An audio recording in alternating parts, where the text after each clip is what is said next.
Hola, Jessica here. I want to show you how I made this wood and garland Christmas tree. I actually made this Christmas tree last year and I had it in storage all year, which is great for you guys because you can see how well it stores.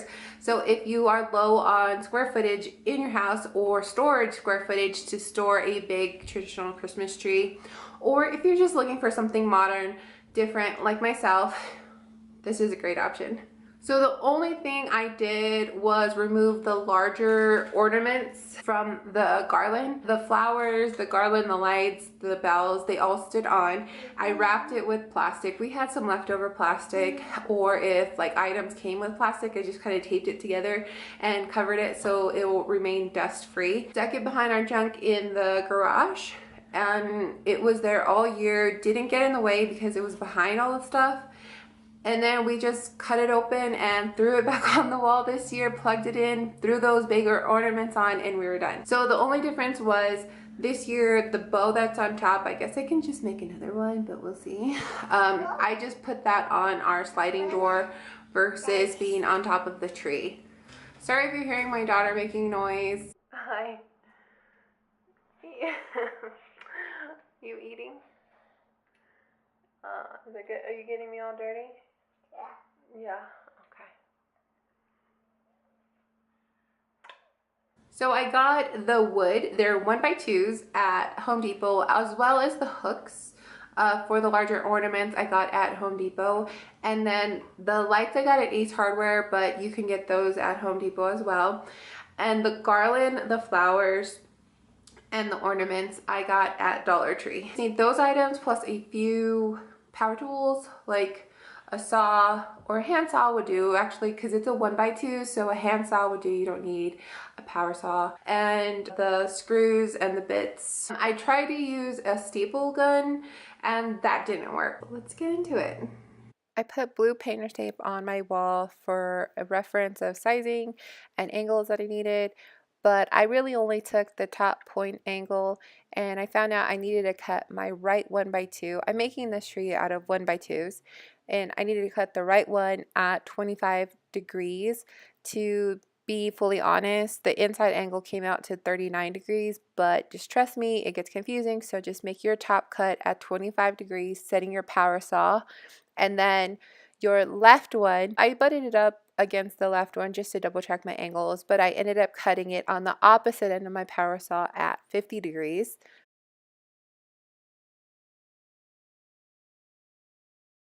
So then pre-drill and screw in 2 screws on this top point.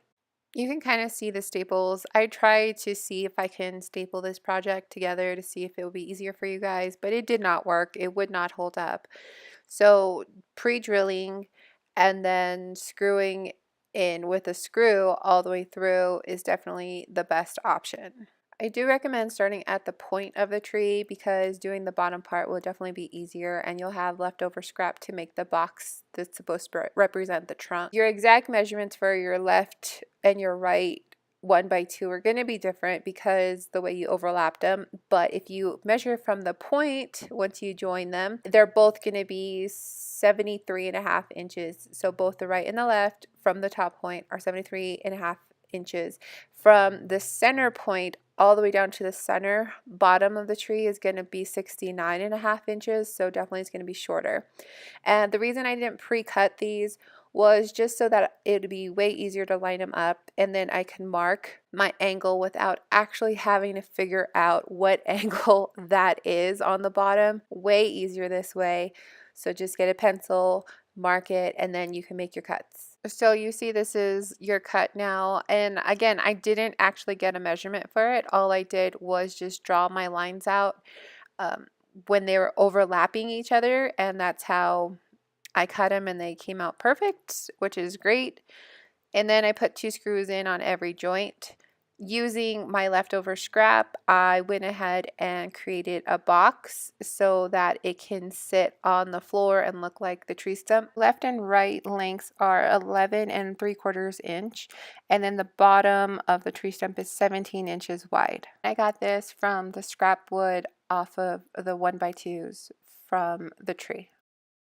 Pretty sweet like this, but if you want to decorate it, I ended up using closed eye hooks. There's two different kind of hooks. There's the open one and the closed one.